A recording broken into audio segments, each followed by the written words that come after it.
Santham Academy. Welcome to Digital Kaksha. To get updates on new videos, click the subscribe button and the bell icon. Hello everyone. Let's continue with the chapter Principles of Inheritance and Variations. In the last video, we have studied about the chromosomal theory of inheritance. So, in this we will be studying about the experimental verification of chromosomal theory. The experimental verification of chromosomal theory was done by Thomas Hunt Morgan and his colleagues. Thomas Hunt Morgan and his colleagues, they performed dihybrid crosses on his experimental material. So, whatever postulates were given in the chromosomal theory of inheritance, they were proved correct by the crosses performed by Thomas Hunt Morgan and his colleagues. So, let us see what was his experimental criteria. The first thing is about the experimental material which he selected. Thomas Hunt Morgan, he selected Drosophila melanogaster, whose common name is fruit fly, as his experimental material. There were several reasons why he selected the Drosophila melanogaster as his experimental material, that we will see later. So, the material selected by T.H. Morgan was fruit fly, which you can commonly see when you keep the fruits for a long time period. A small brown colored flies, they used to fly over these fruits. That was the first thing which T.H. Morgan selected as his experimental material. Next, T.H. Morgan performed many dihybrid crosses, and these dihybrid crosses he performed with the sex-linked genes. So, here he have considered, other than the autosomes, the sexual differentiation or the differentiation of male and female between the Drosophila melanogaster species. So, he performed dihybrid crosses, that means taking two characters along with the sex factor. The characters, they are carried on the sex-linked genes. Now, as a result of his experiments on Drosophila melanogaster, he have confirmed the reasons behind the variations in sexual reproduction. Now let us move to the next thing, that is why Morgan selected Drosophila melanogaster or fruit fly as his experimental material. So here Morgan performed the crosses on Drosophila melanogaster, and these are the advantages why he selected fruit fly or Drosophila melanogaster as his experimental material. So let us see what are the advantages. Number one advantage is that these fruit flies, they can be easily grown on artificial fruit medium. Okay, so these can be artificially grown on the leftover fruits or fruit peels. So special medium is not required. Okay, so it is very much economic to grow the fruit fly in the laboratory conditions. Second reason is that the life cycle of Drosophila melanogaster, it is only of 12 to 15 days. That means the life cycle is of 2 weeks. So, within 15 days we will get new generation, and we can study the new generation or we can study the characters in the new generation after the crosses, because of which Morgan have selected fruit fly as his experimental material. Now the third reason is that a single mating can produce a large number of flies. If the number of offsprings are more, we can get a very prominent result in case of large number of offsprings. So, a single mating between the Drosophila flies produced a large number of flies. Next point is that easily the male flies and the female flies can be differentiated. So a clear sex differentiation is there between the male flies and the female flies. How? The male flies, they are smaller in size as compared to the female flies. And second thing is that in the female flies, below the abdomen, a structure called ovipositor is present. So, with the help of a hand lens or with the help of a simple microscope, easily the differentiation of the male flies and the female flies can be done. The last reason is that there are 4 pairs of chromosomes. Like in human beings, there are 23 pairs of chromosomes, 22 pairs of autosomes and 1 pair of sex chromosomes. In case of Drosophila, there are 4 pairs of chromosomes. In that, 3 pairs are of autosomes and 1 pair of sex chromosomes. In case of Drosophila also, the sex determination system is same.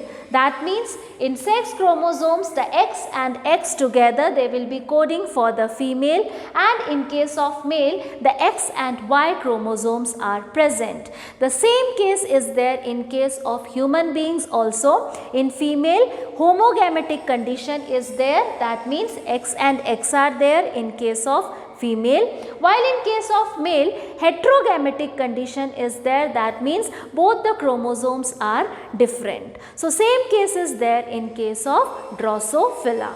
So these are the reasons why T.H. Morgan, he selected fruit fly as his experimental material. Let's recall what that is. Number 1, it can be grown easily on an artificial media, that means the leftover fruits or the fruit peels. Second, the life cycle is very short, so in a very less time period you can get a large number of offsprings or generations. Third is that a single mating can produce large number of flies. If the number of flies will be more, then we can get more accurate results. Fourth is that easily the male and female flies can be differentiated as the male flies are small and the female flies are big. Next is 4 pairs of chromosomes are present. Out of the 4 pairs, 3 are autosomes and 1 pair of sex chromosomes are present. So let's start with the Morgan's dihybrid crosses. Although Morgan have performed monohybrid crosses also, but here we are concerned with the dihybrid crosses. Because of these dihybrid crosses only a new concept was given. So here the Morgan's dihybrid cross is here. He crossed yellow bodied white eyed female. Okay, yellow bodied means he have taken 2 genes, color of the body and the color of the eyes. So he crossed yellow bodied white eyed female with brown bodied red eyed male. In the F2 generation, he got 98.7% of parental combination and 1.3% of the recombinants only. Okay. Again he performed a second cross. In the second cross, he considered 2 characters, that is the color of the body and the size of the wing. So he crossed white bodied miniature wing fly with yellow bodied normal wing male fly. So in this cross, he found that in F2 generation, 62.8% of parental combinations were there, while 37.2% recombinants were there. So when you compare these 2 crosses in the F2 generations, here more parental combinations are there, and here as compared to the first cross, less parental combinations are there. In case of the recombinants, you can see that the recombinants were less in the first cross and the recombinants have increased in the second cross. So, as a result of these 2 dihybrid crosses, he came to a conclusion, and that conclusion was that it may be like that the gene for the color of the body and the color of the eyes, they are very close to each other. As you know that the genes, they are linearly arranged on the chromosome. So here he concluded that the genes responsible for the color of the body and the color of the eyes may be very close to each other. As they are very close to each other, they are inherited as a unit to the next generation. But in case of the second cross, as the recombinants are more as compared to the first cross, he came to the conclusion that the gene responsible for the color of the body and the size of the wing, they are at a distance. As they are at a distance, they are not being inherited as a single unit. So, because of these two dihybrid crosses and the results he got in the F2 generation, that means the ratio varied from the Mendel's cross, that was 9:3:3:1. Here the combinations were different. So, on the basis of the result he have obtained, he gave a few postulates or statements which later came to be known as the theory of linkage and recombination. So, let us see what this theory of linkage and recombination is. So, only on the basis of this dihybrid cross and the results Morgan got in F2 generation, he was able to assume the position of the genes, as here the color of the body and the color of the eyes, as they were close to each other, they were transmitted to the next generation as a single unit, while in the second case the color of the body and the size of the wing, as they were little apart, they were not transmitted as such to the next generation. So, on the basis of this, he gave the theory of linkage and recombination. So, this theory of linkage and recombination was given by T.H. Morgan and his colleague Castell. Together they proposed the theory of linkage and recombination. So, let us see the postulates or statements of theory of linkage. The first statement is about what is this linkage. Linkage is the physical association of genes. As the genes, they are arranged linearly on a chromosome, so the genes which are very close to each other, they are called as the linked genes. And these linked genes are transmitted to the next generation in the form of a single unit.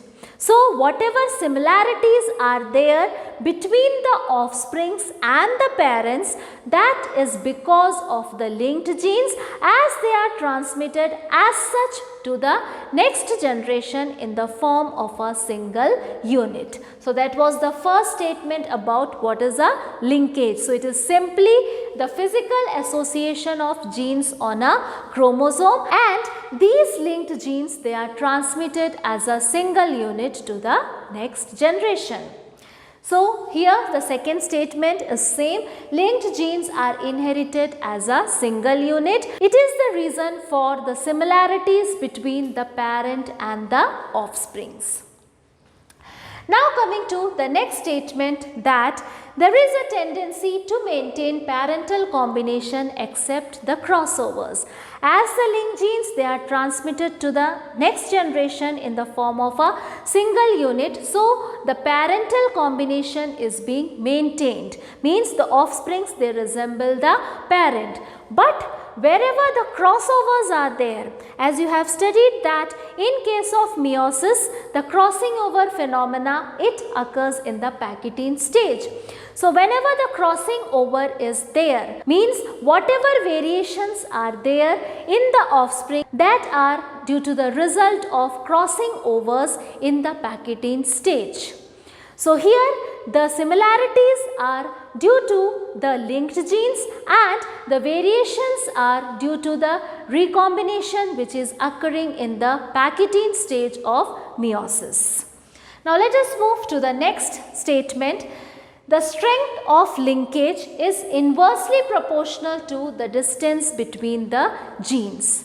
More the distance between the genes will be less tightly linked. As the distance increases, there is less tendency of linkage, or we can say that the strength of linkage decreases. And if the distance between the genes are less, naturally the strength of linkage will increase. Now the next statement is the frequency of recombination is directly proportional to the distance of the genes. That means less the distance between the genes, less are the chances of formation of recombinants, and more the distance between the genes, while the crossing over occurs, easily the recombination can occur between the genes. So here two statements are very much important. The strength of linkage is inversely proportional to the distance between the two genes, while the frequency of recombination is directly proportional to the distance of the genes. Now coming to the last thing about the linkage groups. On the chromosomes, as the number of genes they are arranged together, it forms a linkage groups. So what is a linkage group? A linkage group is a group of genes which are together present on a chromosome and inherited as a single unit to the next generation. So that is the linkage groups. So whatever the number of chromosomes will be there in haploid state, that number of linkage groups will be there in that particular individual. For example, the Drosophila has got 4 pairs of chromosomes, so there will be 4 linkage groups in Drosophila. In case of human beings, there are 23 pairs of chromosomes, so there will be 23 linkage groups in human beings. So the linkage groups will be equal to the number of chromosomes in haploid state.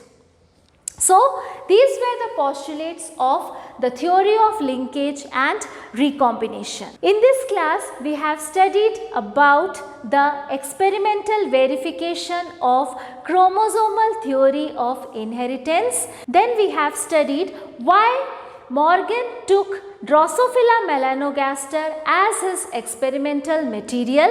After that, we have seen the dihybrid crosses performed by T.H. Morgan and his colleagues, and what conclusion he drew from that.